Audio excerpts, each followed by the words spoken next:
हम पढ़ेंगे अपने कक्षा 8 का पाठ 9 कबीर की साखियाँ। इसमें साखियाँ का मतलब होता है साक्षी। कबीर दास जी कहते थे कि मैं जिन बातों का साक्षी हूँ मैं वही बात करता हूँ। मतलब मैंने उन चीज़ों को अपने जीवन में प्रत्यक्ष अनुभव किया है, प्रत्यक्ष देखा है, आसपास घटित होते हुए देखा है और मैंने उन्हीं चीज़ों को यहाँ पर बताया है। और हमारे सिलेबस में कबीर की 5 साखियाँ हैं और उनमें पहली साखी है, जाति न पूछो साध की पूछ लीजिए ज्ञान, मोल करो तरवार का पड़ा रहने दो म्यान। यहाँ पर कबीर दास जी कह रहे हैं कि हमें किसी भी साधु से उसकी जाति नहीं पूछनी चाहिए, मतलब हमें उसकी जाति से कोई मतलब नहीं है। यहाँ पर साधु मतलब यहाँ तो साध लिखा उन्होंने, इसका मतलब है साध, साध यानी साधु, साधु यानी शिक्षक। यहाँ पर उन्होंने शिक्षक का है। अगर हमें किसी से ज्ञान ले रहे हैं हम, तो हमें उसकी जाति से कोई मतलब नहीं है। उन्हें पूछ लीजिए ज्ञान, हमें उनसे क्या चाहिए? ज्ञान, हमें उनका ज्ञान चाहिए, ना कि उनकी जाति या कुछ। और आगे उन्होंने कहा है, मोल करो तरवार का, तरवार यानी गुण, जो उनमें गुण है हमें सिर्फ उनसे मतलब है, हमें सिर्फ उसका मोल भाव करना चाहिए, मतलब परखना चाहिए। हमें सिर्फ उनके गुणों के बारे में जानना चाहिए, उनको परखना चाहिए। पड़ा रहे तो म्यान, म्यान यानी बाहरी शरीर, हमें बाहरी शरीर से कोई मतलब नहीं है, वो दिखने में सुंदर है कि नहीं है, वो किस जाति से है, किस धर्म से है, इन सब चीज़ों से हमें दूर रहना चाहिए। इसी प्रकार उन्होंने कहा है, जैसे एक तलवार है, वो गुण है, युद्ध करने के काम आएगी, लेकिन म्यान जो बाहर है बहुत सुंदर है, सजावटी है, पर वो किसी काम की नहीं है। उसी प्रकार एक व्यक्ति में जो गुण है वो हमें काम आएंगे, हमारे अंदर डलेंगे, बाकी हमें उसके शरीर से, उसकी जाति से कोई लेना देना नहीं है, हमें उनकी तरफ ध्यान नहीं देना चाहिए। आगे देखिए दूसरी साखी में उन्होंने कहा है, आवत गारी एक है उलटत होई अनेक, कहा कबीर न उलटिए वही एक की एक। आगे कबीर दास जी कहते हैं, अगर आपको कोई गाली दे रहा है तो आप उसको उलटिए मत, क्योंकि एक गाली आई है। आवत यानी आते वक्त, आवत यानी आते समय, गाली यानी गाली एक। जब हमारे पास कोई गाली आती है तो वो गाली एक होती है। उलटत होई अनेक, अगर किसी ने मुझे कोई गाली दी और मैंने उसको चुपचाप सहन कर ली तो वो गाली एक ही रहेगी, लेकिन मैंने उनको वापस गाली रिप्लाई की और गाली बोली तो उलटित होई अनेक, तो वो एक की ज्यादा हो गई। फिर उन्होंने मुझे 10 गाली और दी, मैंने उनको 20 और दी, ऐसे बहुत सारी गालियां हो गई है।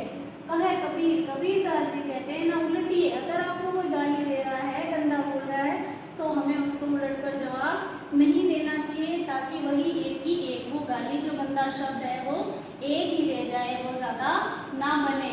इसलिए हमें गाली का रिप्लाई गाली से कभी नहीं देना चाहिए। माला तो कर में फिरे, कर यानी हाथ, माला तो कर में फिरे जीभ फिरे मुख माही। आगे कबीर दास जी साखी में कहते हैं कि हाथ में ऐसे ऐसे माला फिरती रहती है और जीभ अपने मुंह में, जैसे राम राम राम राम राम अपन करते रहते हैं, तो हाथ में हमारे माला फिर रही है और जीभ हमारे मुंह में घूम रही है। मनुआ तो दौनी से फिरे, हमारे हाथ में माला घूम रही है और जीभ मुंह में घूम रही है और ऊपर वाले का स्मरण कर रही है, लेकिन जो हमारा मन है वो दौनी सी, 10 दिशाएं, 10 दिशाएं कौन सी होती है? जैसे ये 4 दिशाएं होती है, पूर्व पश्चिम उत्तर दक्षिण, और फिर ये 4 दिशाएं होती है आग्नेय नैऋत्य, ये चारों दिशाएं होके फिर एक ऊपर एक नीचे, तो हो गई 10 दिशाएं। साइडों में हो गई 8, एक ऊपर एक नीचे, तो हमारा मन तो चारों ओर भटक रहा है। यानी कि अगर हमारे हम माला फेर रहे हैं, हाथ में माला फिर रही है, मुंह में राम राम चल रहा है, हमारी जीभ राम राम कर रही है, लेकिन हमारा मन कर रहा है कि कहीं कुछ उल्टा सीधा नहीं हो रहा है, कहीं बच्चा कुछ खा नहीं रहा है, कहीं कोई ऐसे मेरी कोई चीज नहीं उठा रहा है, ऐसे चल रहा है हमारे मन में, तो ये तो सुमिरन नहीं। वो कह रहे हैं ये तो स्मरण करना नहीं हुआ, कोई फायदा नहीं। अगर आप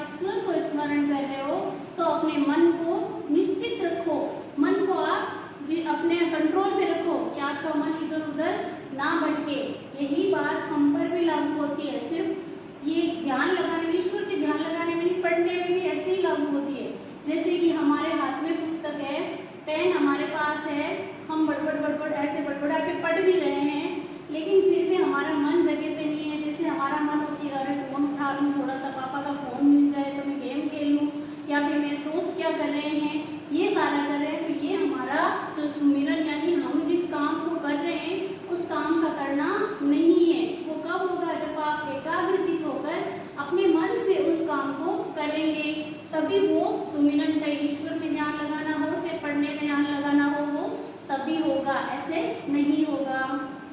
आगे क्या कहते हैं कबीरदास जी? साखी में कहते हैं, कबीर घास न नीतिए जो पांव तले हो। आगे कबीर जी कह रहे हैं, उड़ी पड़े जब आंख में खरी दुहेली हो। मतलब कि कबीरदास जी हम लोगों को कह रहे हैं, चेता रहे हैं कि घास की निंदा मत कीजिए। यहाँ घास से मतलब घास नहीं है, वो लोग हैं जिनको हम में से कुछ लोग छोटा मान लेते हैं कि ये तो किस काम का, ये छोटा आदमी है, तो हमें उसकी कभी भी निंदा नहीं करनी चाहिए। जब यही घास जो हमारे पांव तले हैं उड़कर आंख में पड़ेगी तो खरी दुहेली हमारी आंख देखना बंद कर देगी, हमारी हालत खराब कर देगी। इसलिए हमें किसी को भी छोटा मानकर उसकी निंदा नहीं करनी चाहिए।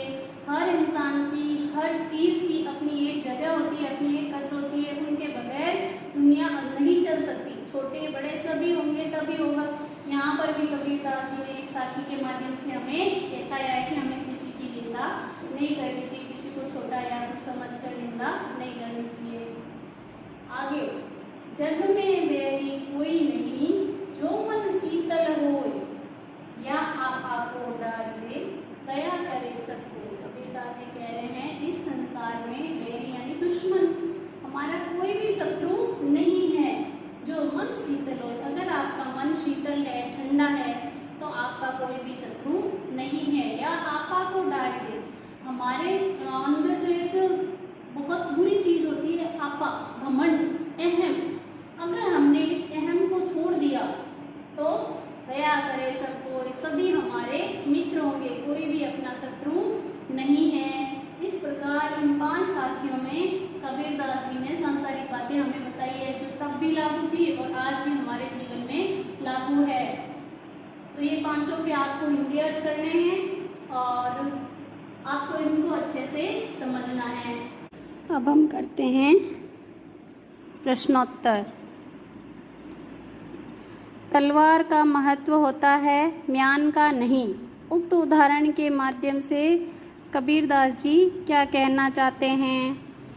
उक्त उदाहरण के माध्यम से कबीरदास जी कहना चाहते हैं कि हमेशा मुख्य कार्य या वस्तु का ही महत्व होता है। अनावश्यक वस्तु के विषय में जानकारी प्राप्त करने का कोई औचित्य नहीं होता। जैसे तलवार खरीदते समय हमें उसकी चमक और उसकी धार और पैनेपन को ही देखना चाहिए, उसी का मोल भाव करना चाहिए, उसकी सुंदर म्यान को देखकर नहीं। वैसे ही साधु संतों के ज्ञान का पता होना चाहिए, हमें उनकी जानकारी लेनी चाहिए, ना कि उनके शरीर या जाति के बारे में पूछना चाहिए। उनके शरीर और जाति से हमें क्या मतलब, हमें तो उनके ज्ञान से मतलब है, उनके गुणों से मतलब है।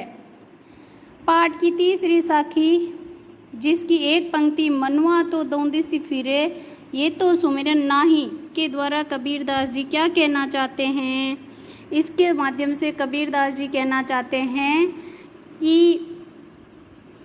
ईश्वर भक्ति के समय यदि मन एकाग्र ना रहे और वो 10 दिशाओं में भटकता रहे तो वो स्मरण करना यानी भगवान को याद करना नहीं है। उसी प्रकार अगर आप भी अपनी पढ़ाई करते समय अपने मन को इधर उधर भटकाते हो तो वो पढ़ना नहीं है। उससे अच्छे तो आप इधर उधर मन भटकाओ, उससे बढ़िया है आप कुछ देर के लिए बुक को साइड में रख दो और जब आपका मन एकाग्र हो उसी समय आप पढ़ो, उसी समय आप सुमिरन करो। हमारे लिए तो पढ़ना लिखना ही अभी ईश्वर को याद करना है। आगे का क्वेश्चन है, कबीर घास की निंदा करने से क्यों मना करते हैं? पढ़े हुए दोहे के आधार पर हमें ये बताना है कि कबीरदास जी घास की निंदा करने से क्यों मना करते हैं। कबीर के दोहे में पैरों के नीचे रौंदी जाने वाली घास के बारे में बताया है कि हमें कभी भी उसकी रौंदे जाने को कमज़ोर नहीं समझना चाहिए। घास हमारे पैरों में रहती है पर वो कमज़ोर है ये नहीं सोचना चाहिए। चाहिए, क्योंकि यदि उस घास का छोटा सा तिनका उड़कर भी हमारी आँख में पड़ जाए तो वो हमें बेचैन कर देता है। इसके माध्यम से उन्होंने बताया है कि समाज में रहने वाले छोटे और कमज़ोर व्यक्ति को भी हमें सताना या दबाना नहीं चाहिए, क्योंकि समय आने पर वह भी शक्ति प्राप्त करके हमारे लिए परेशानी खड़ी कर सकते हैं, हमें आघात पहुंचा सकते हैं। मनुष्य के व्यवहार में ही दूसरों को विरोधी बना लेने वाले दोष होते हैं। भावार्थ किस दोहे में व्यक्त हुआ है? ये भावार्थ जो अंतिम दोहा है उसमें हुआ है, जग में बेरी कोई नहीं, जो मन शीतल हो, या आपा को डारी दे, दया करे सब कोई। इसमें हुआ है, इसमें उन्होंने कहा है कि संसार में कोई भी शत्रु नहीं है अगर हमारा मन शीतल है, और अगर हमने अपने घमंड को, अपने अहम को डाल दिया है, फेंक दिया है, तो सब हम पर प्रसन्न रहेंगे, सब हमसे खुश रहेंगे। ये तो थे अपने पाठ्य पुस्तक के प्रश्नोत्तर। अब हम करते हैं भाषा की बात। बोलचाल की क्षेत्रीय विशेषताओं के कारण शब्दों के उच्चारण में परिवर्तन होता है, जैसे वाणी शब्द बानी बन जाता है, मन से मनवा, मनुआ आदि हो जाते हैं। उच्चारण के परिवर्तन से वर्तनी भी बदल जाती है। नीचे कुछ शब्द दिए हैं, इनका रूप लिखिए जिससे आपका परिचय हो। ज्ञान, इसको आधा ग और यान लिखा है, जबकि हम इसको लिखते हैं ज्ञान। ज्ञानी बोलते हैं जिसको यहाँ से बनता है ज्ञान। जीभी, जीभ, पाँव, पाँव, तली, तले, आँखी, आँख, बरी, बड़ी।